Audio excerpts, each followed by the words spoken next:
शान्ति official 1 2 3 र आज चाहिँ हाम्रो यो नयाँ भ्लगमा सबैजनालाई स्वागत गर्न चाहन्छु र आज हाम्रो नयाँ के छ भने आज चाहिँ हाम्रो मम्मीले सिस्नोको रेसिपी हजुरहरूलाई देखाउनुहुन्छ कसरी बनाउने भन्ने कुरा। सो हजुरहरूलाई सिस्नो खान मन छ भने चाहिँ यो भिडियो प्लिज अन्तिमसम्म हेरिदिनु होला है त। यहाँ मम्मीले चाहिँ हजुरहरूलाई आज सिस्नोको आइटम बनाएर देखाउनुहुन्छ कसरी बनाउने के कस्तो गर्नुपर्छ भन्ने कुराहरू चाहिँ हजुरले हेर्न सक्नुहुन्छ। उहाँले बनाएर देखाउनुहुन्छ। ल अहिले मम्मीले चाहिँ मेरो मम्मीले शान्ति अफिसियलको ओनरले चाहिँ यहाँ सिस्नोको आइटम बनाउँदै हुनुहुन्छ है त। हेर्नुहोस् है त। पहिले पिठो हाल्नुपर्छ। पिठोले चाहिँ अनि किराहरू जान्छ के यसरी हाल्नुपर्छ। टक्ट्याउने अनि राम्रोसँग केलाउने अनि केलाएर झगुट्याउने यसो उसो झङझङाउने के यसो गरेर ल हेर्न सक्नुहुन्छ। यसरी पिठो पहिला सिस्नुमा चाहिँ पहिला पिठो हालेर यहाँको किरा सिरा झारेर यसको काँडाहरू मारेर अनि यसरी पहिला सुरु रेडी गर्नुपर्छ है त गाइस। अब चाहिँ म सिस्नु केलाएँ है। यस्तो गरेर केलाउनुपर्छ। केलाइ कुलाइ गरेर राम्रोसँग पकाएर खाने। आज सिस्नुको मुखबाङ हेर्नुहोस् है। आज मेरो घरमा को आउँदैछ मुखबाङ गर्नु सिस्नुको। ल केलाउनु थाले है साथी हो। अब आफैले भिडियो गरेर केलाउनु नि नमिल्ने के गर्नु।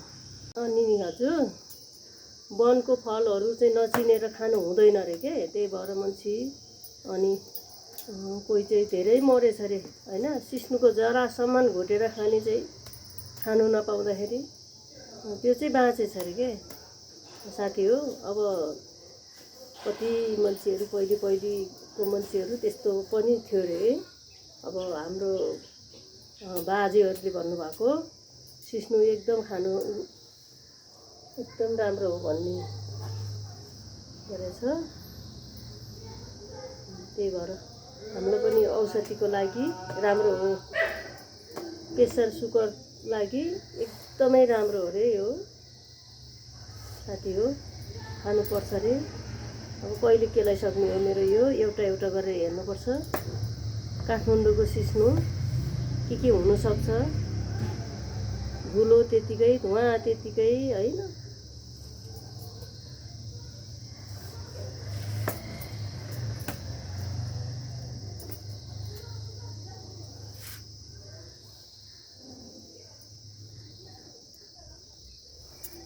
अनि साथी हो अब केलाइसकेर पकाएपछि देखाउँछु हस्। ल हामी चाहिँ सिस्नु र ढिँडो खान थाल्यो साथीभाइ हो।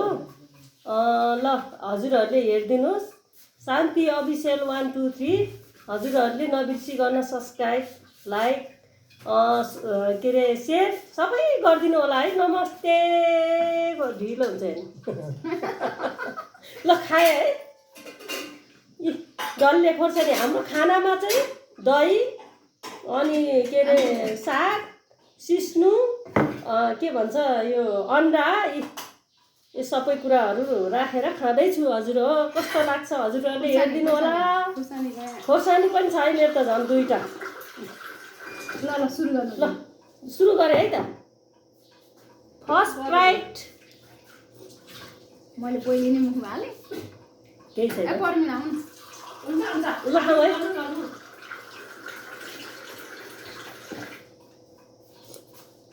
म त हेर्छु यसरी।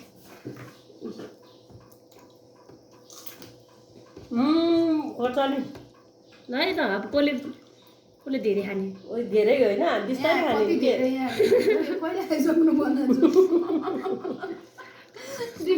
साग कस्तो भयो मिठो भयो हो। दही र ढेँडो नि मिठो हुन्छ नि। मैले नि पकाएर एक्लै जस्तो खाएको साग साग पनि मुलाको साग एक्लै खानु यहाँ बिलेर मैले खाएको मिठो छ है ढिँडो त। ए ढेँडो चबाउनु हुँदैन क्या मुखबाङमा ढेँडो चबाए हो र। ए सबै सबै खाने हो केही हुँदैन। अरू कसैको गर्नु हुँदैन। आफ्नो जे छ त्यही हो क्या। हामी जे छ त्यही देखाउने। निल्नु पर्छ अरे क्या।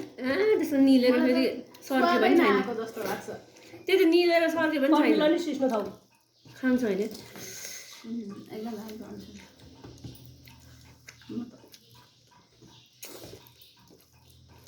सबै निलेर सक्यो भने डल्लो हुन्छ सकिँदैन नि धेरै त यस्तो डल्लो पारेर खाए हुन्छ नि त त्यही भएर मिल्छ म त त्यही बानी नभए नगर्नु हो नि बानी भन्यो अन्त मलाई त स्वाद नआए जस्तो लाग्छ तपाईँले खाएको राम्रो हो लास्टै ढिलो आउँदो रहेछ क्या पर्नेलाई आफूले गरेको आफै हेर्न पाउने हो त है दिदी साइन्टिफिकल्ली यस्तै छ अब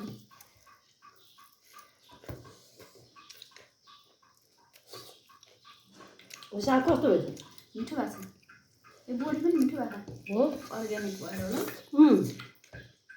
त्यो पनि भन्नु पर्थ्यो नि हामीले अर्ग्यानिक अर्ग्यानिक है यो सबै कुरा सबै यो सिस्नो त झन् अर्ग्यानिक अहिले भन्दा नि हुन्छ सबै अर्ग्यानिक खाएर हामी बलियो हुने पहिलेको मान्छे यस्तै हुने रोग नलगाउने पहिलाको मान्छेहरू है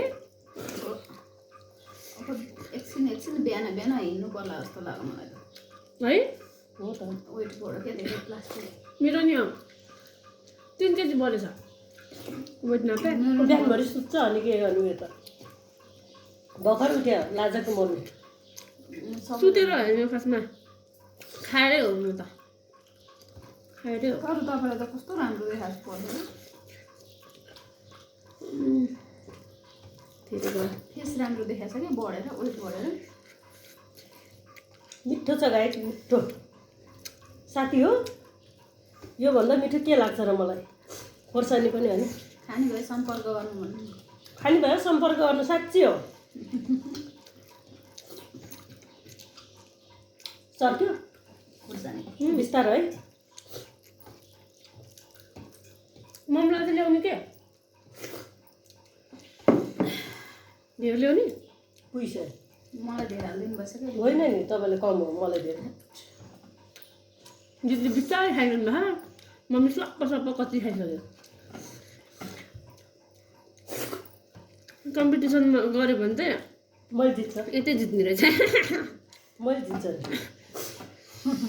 गीता म्यामसँग गऱ्यो भने चाहिँ हो गीता म्याम खतरा हुनुहुन्छ त्यसै गीताले जित्छ होला गीता जित्छ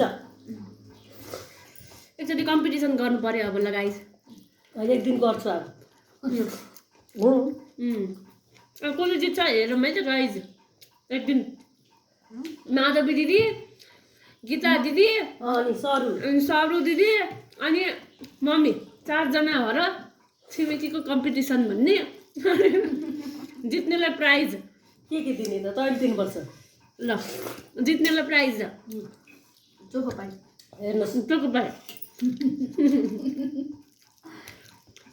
रास पायो है मैले दिएर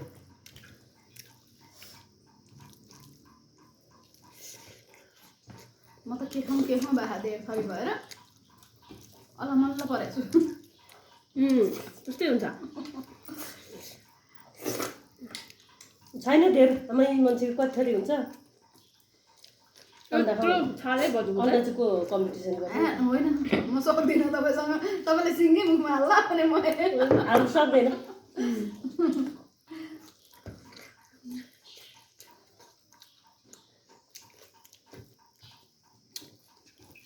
लक्ष्मी पूजा नि आयो अब लक्ष्मी पूजा आउँदाखेरि त्यही काम धेरै हुने क्या है पूजा गर्न बेला त्यहाँ आनन्द हुन्छ काम धेरै भएदेखि चाहिँ काम केही सुरु गरे होइन यसपालि गमलाई कलर नगर्ने दिदी तपाईँ नगर्ने है नभए कम्पिटिसनमा सबैले गरे हुन्छ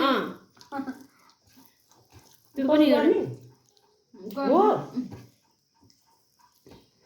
पोहोरकै कलर छ क्या अलिकति नभए रातो गेरु र फेभिकल मिसाउने त्यसैले पोतिदिने दिदी राम्रो हुन्छ 1 वर्ष टिक्ने रहेछ आखिरमा धेरै टिक्ने होइन रहेछ अनि त्यही त्यो भयो भने चाहिँ उसले कपडाले गर्दा पनि हुन्छ अरे ग्लोभ्स लगाएर त्यो बैलले गर्न लाउने होला तपाईँ अनि आफै गर्छु सक्दैन गमला लाउँछ ल गाह्रो हुन्छ हो धेरै गाह्रो हुन्छ धेरै छैन अब माटोको गमला सकिसक्यो फुल्दा फुल्दा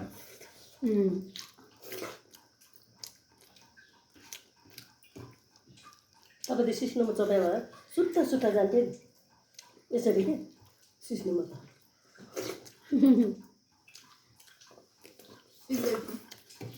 चिप्लो हुने है सिस्नो केही हाल्दा छैन दिदी यसमा चिप्ले अलि सिस्नो आफै चाहिँ चिप्लो हुँदैन होला है हुन्छ थाहा छैन मलाई त सधैँ दिदीले पकाएको बाइक मलाई अहिलेसम्म खाएको नि सक्छ सिस्नो चिप्लो हुन्छ तिहारपछि त्यो अलिकति ढिलो चल्यो त अलिकति छ सर्किहाल्यो दिदी अब मैले कसरी कुन प्लेटले खानु बिस्तारै खानु मिठो लागेन मिठो लाग्यो मिठो गाइस मिठो भन्दै खानुपर्छ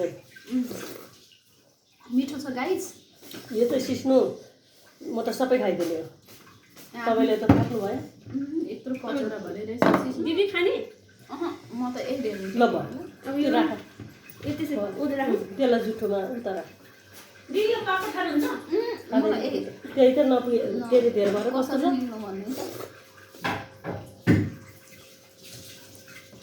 सिस्नोमा मिठो होइन खाएको स्टाइलको दिदी हजुर खाएको अगाडि फर्काएर खाएको हाल्नु हाले खानु यसरी हालेर खाँदै गरेछु क्या एकै ठाउँमा ल मैले त सिस्नो 2 कचौरा खाएँ कस्तो मिठो भएछ भने सिस्नो जाडोको सिस्नो मिठो हुँदैन सिस्नो भएको बेलामा चाहिँ खान्छु कि अरू बेलामा त म पनि त्यस्तै हो यहाँनिर हेर्नु है गाइज सबसे खान्छ चाहिँ हाम्रै मम्मी रहेछ है गाइज म त हन्तकाली हो है गाइज हेरिदिनु होला हन्तकालीको मुखबाङ फेरि के खाएको सिस्नुमा चाहिँ म हन्तकाली नै छु एकदम ढिलो हुँदै गएको हेर्नु ल अब एउटा क्यामेरा चाहिँ किन्नुपर्ने भएको छ गाइज साथी हो त्यो गोप्रोले के गर्छ गोप्रो छ त छ गोप्रो राम्रै नहुने यस्तै मोबाइलको जस्तै राम्रो लाग्यो मलाई सेटिङ मिलाउनु नजाने हो अञ्जलीले तर यस्तो मोबाइल जस्तो चाहिँ होइन त्यो अलि राम्रै हो खानु त त्यो यो न गम के हो त्यसै हो दिदीले मलाई खाना सिकाउनु भयो हो नि गम खाने के यो उमा चाहिँ अन्त पिरोले हाँसो आएन त म खाना सक्दिनँ बिस्तारो खानु त अब मैले चाहिँ खाइसकेँ गाइस यति नै अनि मेरो साथीले खानु सक्नु भएन नानीले बिचरा खाने बानी छैन म चाहिँ खाने बानी हामी पहाडमा चाहिँ गम सिस्नो पकाएर खाने भएर बानी परेको अब नानी चाहिँ तराईको सिस्नो खाएको थिएन बिचरा यहाँ हामीसँग सङ्गतले सिस्नो खाने भएको ल है साथी हो हेरिदिनुहोस् है अब मेरो भिडियो यति नै अर्को भ्लगमा भेटौँला अर्को मुखबाङमा भेटौँला है साथी हो नमस्ते बाई